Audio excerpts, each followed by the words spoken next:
Selamat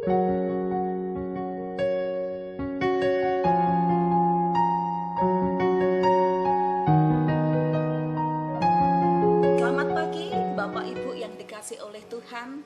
Jumpa kembali pagi hari ini dalam renungan khotbah Bina Iman Klase Solo. Kita masih diberi anugerah oleh Tuhan untuk beraktivitas, untuk memuji namanya, serta untuk berkarya bagi Dia. Bapak Ibu yang dikasihi oleh Tuhan, sebelum kita mendengarkan renungan khotbah pagi hari ini, saya mengajak Bapak Ibu semuanya untuk tunduk kepala, bersatu hati di dalam doa. Mari kita berdoa. Bapa di surga, kami mengucap syukur oleh karena anugerah-Mu begitu ajaib bagi setiap kami. Kami bersyukur untuk kesempatan pagi ini, Allah masih mengaruniai kami nafas kehidupan. Itu semuanya hanya oleh karena kasih-Mu.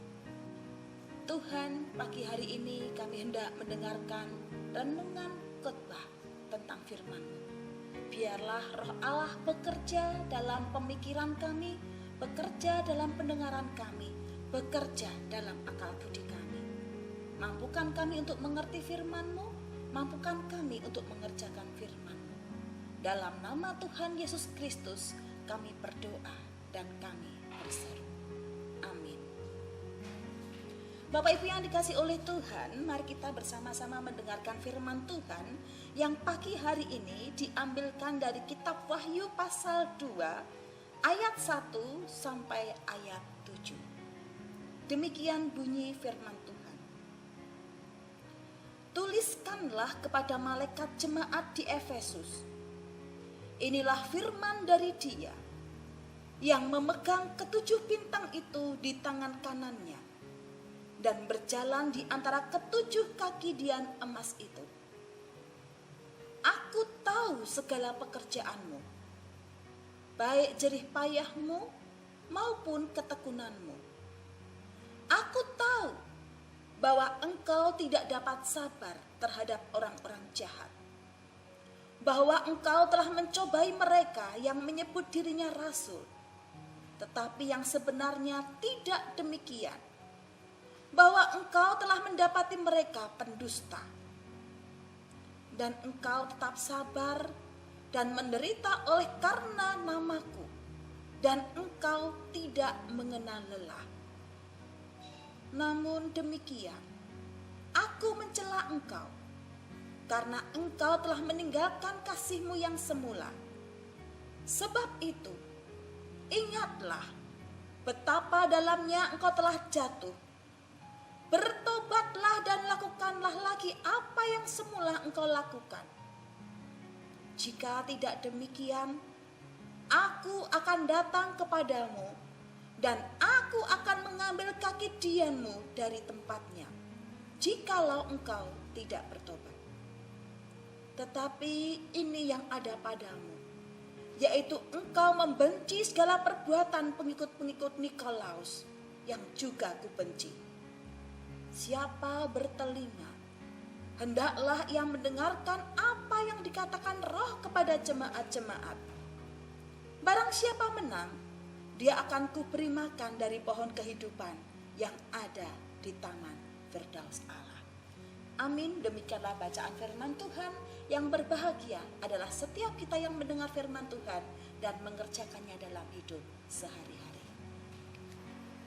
Bapak Ibu yang dikasihi oleh Tuhan, tema dalam bacaan firman Tuhan pagi hari ini adalah hidup yang berkenan kepadanya. Mengapa Bapak Ibu dan saya diajak untuk hidup berkenan kepadanya, kepada Allah? Alasan yang pertama dan utama adalah karena Allah yang kita sembah adalah Allah yang Maha Tahu. Kita punya Allah yang menyelidiki hidup Bapak Ibu dan saya. Firman Tuhan berkata, aku tahu. Kata aku tahu ditekankan, diulang berkali-kali. Ini menunjukkan bahwa peringatan ini sangat penting, bahwa kita punya Allah yang Maha Tahu, menyelidiki segala perkara, baik itu yang kelihatan atau tidak kelihatan. Mungkin Bapak Ibu dan saya bisa menyembunyikan perasaan, Mungkin Bapak Ibu dan saya bisa menyembunyikan perbuatan-perbuatan kita di depan sesama kita. Tapi mari kita ingat, sepintar apapun Bapak Ibu dan saya menyembunyikan sikap hati kita, menyembunyikan isi perasaan kita, menyembunyikan perbuatan tindak tanduk hidup kita, Allah kita bukan Allah yang bisa tertipu. Tapi Allah kita melihat sampai detail, mengamati dengan teliti, dan tidak ada yang tersembunyi di hadapannya. Karena kita punya Allah yang maha tahu dan menyelidiki, mari Bapak Ibu dan saya, kita berjuang untuk hidup berkenan kepadanya. Baik dalam perkataan kita, baik dalam pikiran kita, baik yang ada di isi hati kita, maupun perbuatan kita setiap hari.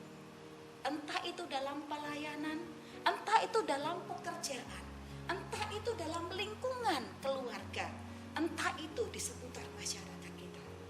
Mari kita berjuang hidup berkenan kepadanya. Lalu yang kedua, firman Tuhan memberitahukan kepada Bapak Ibu dan saya, bagaimana caranya hidup kita ini berkenan kepada Tuhan. Hanya dengan cara kembali pada kasih yang mula-mula. Kasih yang seperti apa? Kasih yang bersumberkan pada kasih Kristus. Jemaat di Efesus, pada mulanya mereka mengerjakan segala perkara dengan kasih yang berlandaskan pada kasih Kristus. Itulah sebabnya mengapa ada pujian bagi mereka. Tuhan Yesus memuji mereka dengan berkata, "Aku tahu segala pekerjaanmu, aku tahu jerih payahmu, aku tahu ketekunanmu, aku tahu kesabaranmu." Ada pujian yang nyata. Tetapi di samping ada pujian yang nyata untuk jemaat Efesus, Tuhan pun mencela hidup mereka. Mengapa? Karena kasih yang mula-mula mulai mereka tinggalkan. Kasih yang mereka kerjakan mulai memudar. Kasih yang mereka buat mulai menurun kualitasnya. Mengapa? Kualitas kasih seseorang bisa mengering, bisa menurun, bahkan bisa hilang lenyap. Itu semua bisa terjadi, salah satunya adalah karena dosa. Dosa itu gampang menular. Dosa itu gampang ditiru. Contoh, Bapak Ibu dan saya tidak pernah mengajarkan anaknya untuk berbuat sesuatu yang bercela. Tapi mengapa tiba-tiba kita menjumpai perilaku anak kita? Ada yang sudah mulai pintar ngapusi. Ada yang sudah mulai pintar menyembunyikan, pintar nyolong, maaf. Apakah orang tua mengajari? Tentu tidak. Tapi mengapa anak bisa pintar sendiri berbuat yang tidak baik? Oh, karena melihat lingkungannya, gampang meniru, gampang mencontoh. Bapak Ibu, begitu pula dengan jemaat di Efesus. Mula-mula mereka punya kasih yang berdasarkan kasih Kristus. Namun semakin bertambahnya waktu, dijumpai ada dosa, dan dosa itu bisa menjalar. Kasih juga bisa mengering, bisa hilang. Oleh karena adanya tantangan, adanya penderitaan, adanya kesulitan. Ibu bapak, kita juga sama. Kita manusia yang juga gampang lemah. Ada kalanya kita semangat mengerjakan kasih Tuhan. Tapi ada kalanya kasih yang kita kerjakan lama-lama bisa mengering. Lama-lama bisa turun kualitasnya. Bahkan bisa hilang sama sekali. Tetapi hari ini Bapak Ibu dan saya diingatkan oleh firman Tuhan. Bagaimana supaya hidup kita ini berkenan kepada Tuhan. Hanya dengan cara kembali pada kasih mula-mula. Yaitu mengerjakan kasih seperti Kristus mengerjakan kasihnya kepada kita. Ini teguran, bukan hanya bagi jemaat di Efesus, tapi bagi semua gerejanya. Karena sekuat apapun gereja yang kita punya, sebesar apapun jumlah jemaat yang kita punya, tapi kalau kasih yang kita kerjakan mulai menurun, mengering dan hilang, maka sebesar apapun gereja yang kita punya akan hancur, akan rusak. Karena kasih Kristus tidak lagi dikerjakan. Lalu yang ketiga, bagaimana caranya hidup Bapak, Ibu dan saya berkenan kepada Tuhan? Ketika dijumpai hidup umat mulai kering dari kasih mula-mula, mulai kehilangan kasih, meninggalkan kasih seperti yang Kristus punya, maka mari kita diajak oleh firman Tuhan untuk kembali, untuk bertobatlah. Bertobat berarti jangan teruskan perbuatan-perbuatan yang tidak menyenangkan Tuhan. Stop dari perkataan-perkataan yang membuat hancur orang lain. Stop kita melakukan perbuatan-perbuatan yang bisa merusak orang lain. Stop dengan memiliki motivasi-motivasi yang kurang benar. Tapi mari kita kembali memiliki motivasi yang benar ketika kita berkarya melayani Tuhan. Bapak Ibu, saat ini memang sulit untuk membedakan mana yang baik dan mana yang tidak baik, mana yang benar dan mana yang jahat. Tapi ingatlah, Tuhan melihat.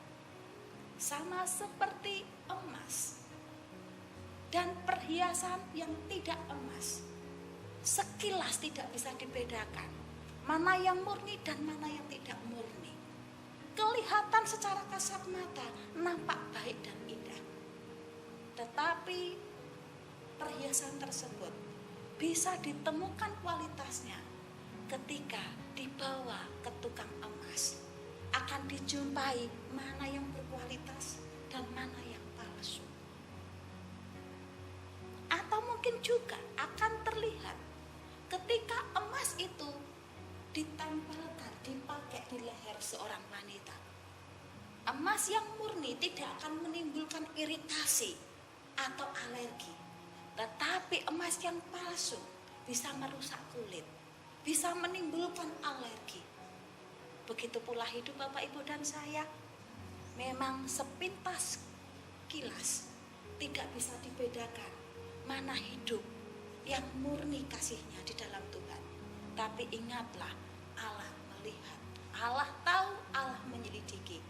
Termasuk pergumulan hidup Bapak, Ibu dan saya pun Allah tahu. Percayalah, ketika Allah menyelidiki, Allah tidak tinggal diam, tapi Ia akan terus menuntun langkah hidup Bapak, Ibu dan saya.